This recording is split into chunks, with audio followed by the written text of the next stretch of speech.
Good afternoon.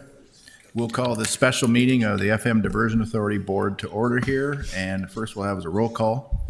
Mayor Don? Carlson, Mayor Dardis, Mayor Mahoney, Here. Mr. Breitling, Mr. Hendrickson, Here. Mr. Pepcorn, Mr. Ebinger, Here. Ms. Kolpak, Here. Mr. Campbell, Here. Mr. Capitan, Here. Mr. Grimberg, Here. Mr. Steen, Here. and Ms. Morgan. Here. Quorum is present. Let the record show, I think Commissioner Pepcorn did acknowledge. Anyone else online? Also let the record know that Mayor Carlson will be here. She's probably parking her car at the moment. So next item will be, we'll ask for a motion to approve the order of the agenda. So move. Second. Discussion? Hearing none. All those in favor signify by saying aye. Aye. Motion carries. Aye. Moving on to the regular agenda, I'd be looking for a motion to go into executive session. So moved. Second. Discussion? Hearing none, we'll have Don take the roll. Mayor Carlson, Mayor Mahoney, Here. Yes. Mr. Aye. Hendricks, Mr. Hendrickson, Mr. Pepcorn, Aye. Mr. Ebinger, Aye. Ms. Kolpak, Aye. Mr. Campbell, Yes. Mr. Capitan, Yes. Mr. Grimberg, Here, aye. Mr. Steen, Yes. and Ms. Morgan. Yes. Is everyone? And just one other, anybody else online that wants to acknowledge their attendance? We'll be back here after our executive session, but, okay, we'll stand in recess and go to our executive session. We'll come back to order, and I'll turn the podium over to John. Thank you, Mr. Chair, members of the Diversion Authority Board. It's my pleasure to present the statement of principles or settlement agreement, if you will, with the developer. This is the culmination of a lot of work and a lot of cooperation with the developer and the DNC's contractors' leadership. Just a kind of a caveat, their board still have to approve formally approve the agreement tomorrow, but we're not expecting any issues. And so I have a brief presentation just to go over the fundamentals for public information of the settlement. It'll be finalized once all of the parties sign it, which we're expecting to occur tomorrow. So, scroll. Oh, sorry. So the overall fundamentals of the settlement is it's a $57 million payment. It resolves approximately $400 million in total claims. The claims include delay claims, change orders, technical disputes, DRB formation delays, rebar issues. The settlement value equals about 2% of the $3.2 billion project. So it's $57 million is obviously a lot of money, but with a large project like this, I think sometimes it's appropriate to kind of step back and take a 30,000-foot view. The settlement agreement includes a release of all known or reasonably foreseeable claims as of the settlement date. That'll be through tomorrow. Obviously, you can't release claims that you don't know about in the future, and so it locks in the date at which all the claims are released up to that date. The agreement also contemplates some mechanisms, both informal and formal, that we hope will help to mitigate any future risk and also to promote cooperation among the parties. The $57 million is not paid out all at one time. It's paid out through a series of payments. The first $10 million payment, if you will, is essentially a down payment that's due in 30 days. The financial breakdown of the project, as we discussed, was $57 million. We view this as a total risk reduction for the authority of $343 million. That's based upon the stated value of the claims, which is approximately $400 million. It's structured as milestone payments. We'll briefly get into that. Here are the milestone payments that will be reached as each payment of the settlement is made. As I'd indicated, $10 million will be due 30 days after the effective date, which is July 3rd, 2025. So it'll be due right around August 1st.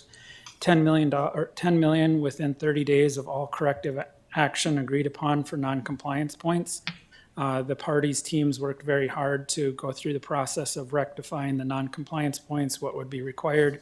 And so both the developers team and the authorities team worked very hard to work through those issues. $7 million upon receipt of the design and construction certificate for the Rush River Inlet and the diversion outlet structure.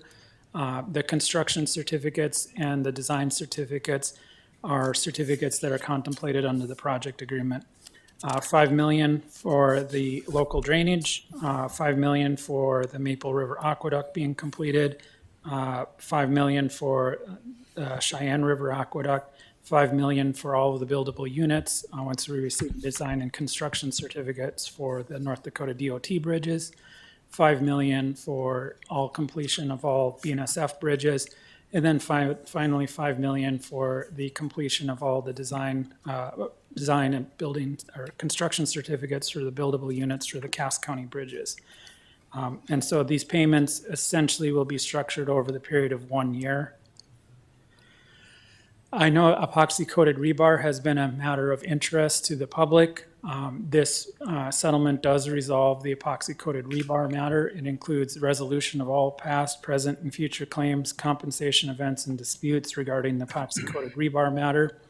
The dispute centered around the use of epoxy coated rebar in all reinforced concrete, or as alternatively suggested, was only in corrosive environments, and that dispute was that required by the technical requirements. That was referred to the Technical Dispute Review Board as really the first claim that was pending before the Dispute Review Board, and that was just prior to the open records request or open meetings request being made of the Attorney General regarding the DRB proceedings. And then all of those proceedings were put on hold. And that's why there's other claims that are getting resolved as part of this agreement, is that a lot of those claims hadn't gotten through the formal process because the DRB was essentially on hold until after the AG's opinion came out. The resolution, the leadership team worked very hard to come up with a resolution. So as of July of last year, epoxy coated rebar was already being used in on all of the structures moving forward with construction. And it had previously been used in the road surfaces on the bridges, and where there were other environments that you would see on a bridge. So the technical solution was to apply a product called TexCoat to expose reinforced concrete surfaces in accordance with the manufacturer's specifications.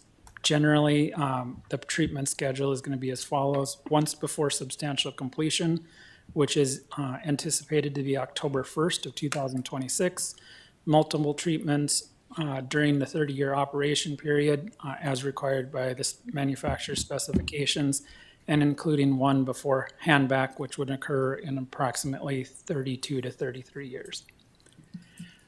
As I'd indicated, one of our goals as a team was not only to resolve past claims, but also to create a more effective teaming and partnership moving forward with the developer. And so we've developed a number of informal teams, staff level teams that will meet and try to discuss issues before they become finalized. Those teams are really intended to provide for open communication. It really forces the teams to have regular check-ins and really encourages joint problem solving. I know with our negotiation team meeting with their negotiation team, we had 6 people. We really focused a lot of our efforts on identifying what the problem was and then trying to solve that. We're hoping that we can continue that momentum forward and really try to mitigate any future matters before they get to formal disputes.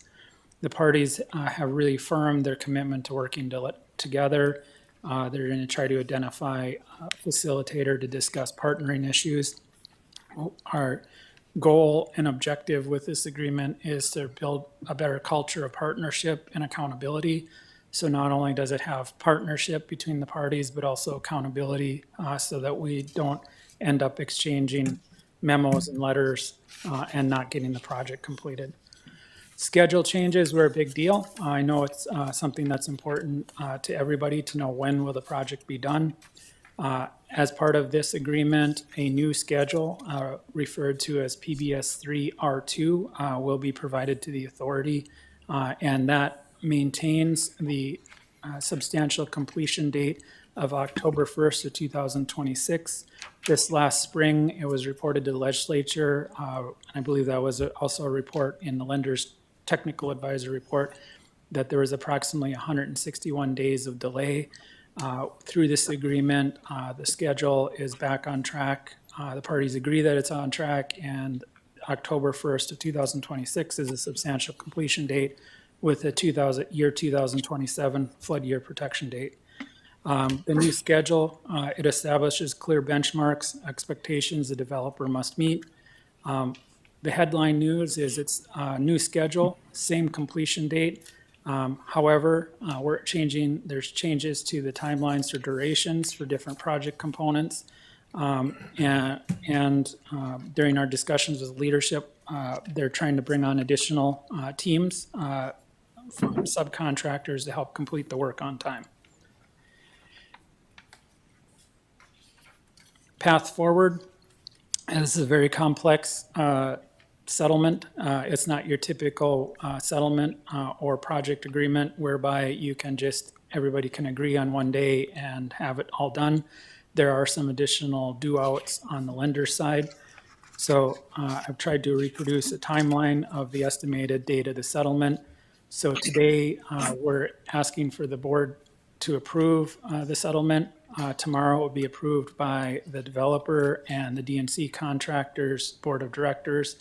That triggers a 30-day requirement in which we're going to draft a more fulsome definitive settlement agreement. Currently, the agreement with exhibits is about 150 pages. I expect the settlement agreement to be more lengthy than that. You may ask why such a complex agreement. It's a complex deal.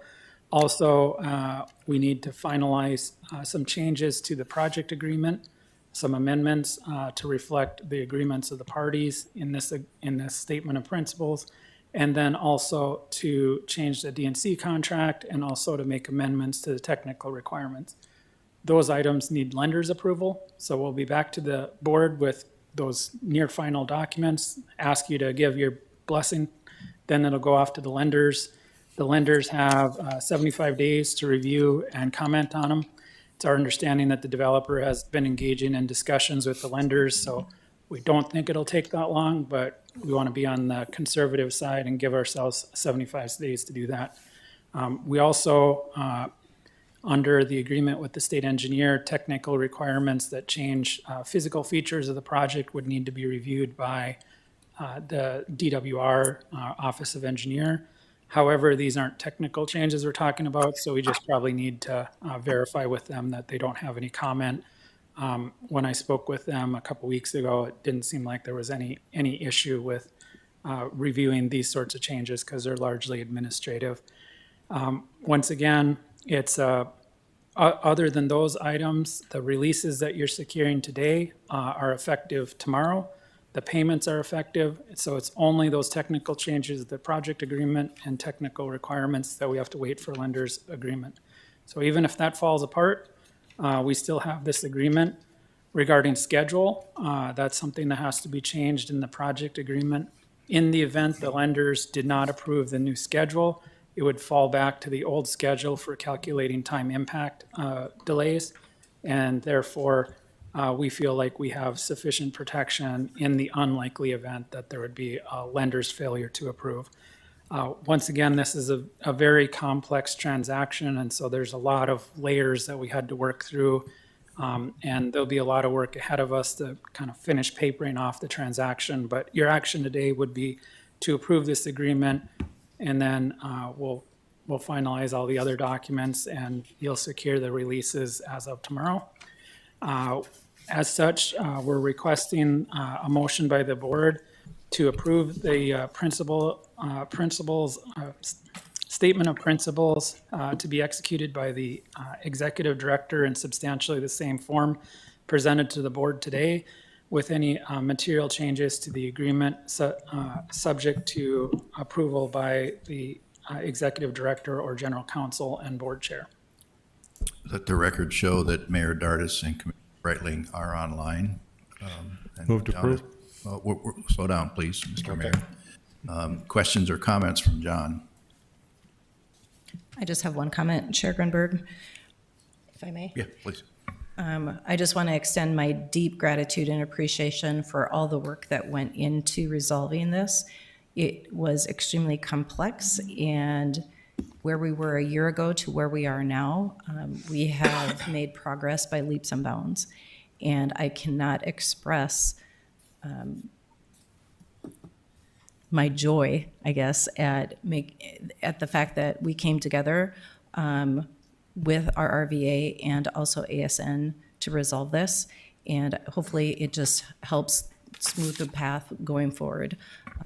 So shout out to you, Mr. Shockley, Mr. Nicholson, who I know is listening, and also to our new executive director, not so new anymore, Jason Benson. I think between the three of you, you had a really good grasp of the issues and were able to move forward and getting this resolved. So thank you so much. And also thank you to my fellow board members for standing behind these people that we have put into the trust that we've put into them to making this decision, because it is extremely complex, and it's smart people like you that we put in these positions that can help us resolve these. So thanks. And I will second the motion Moved by, and seconded. Commissioner Steen, do you have a question? I saw you pull your mic in. It was a dead giveaway. Any other Just getting ready to comments? vote. Questions? Hearing none, we'll take the roll. Mayor Carlson, yes. Mayor Dardis, Yes. Mayor Mahoney, Yes. Mr. Breitling, Yes. Mr. Hendrickson, Yes. Mr. Pepcorn, Aye. Mr. Ebinger, Aye. Ms. Kolpak, Aye. Mr. Campbell, Yes. Mr. Capitan, Yes. Mr. Grimberg, Aye. Mr. Steen, Yes. and Ms. Borgen. Yes. That is everyone. Next meeting is July 24th. Do we have a motion to adjourn? Is there a second? Second. All those in favor signify by saying aye. Aye. Motion carries.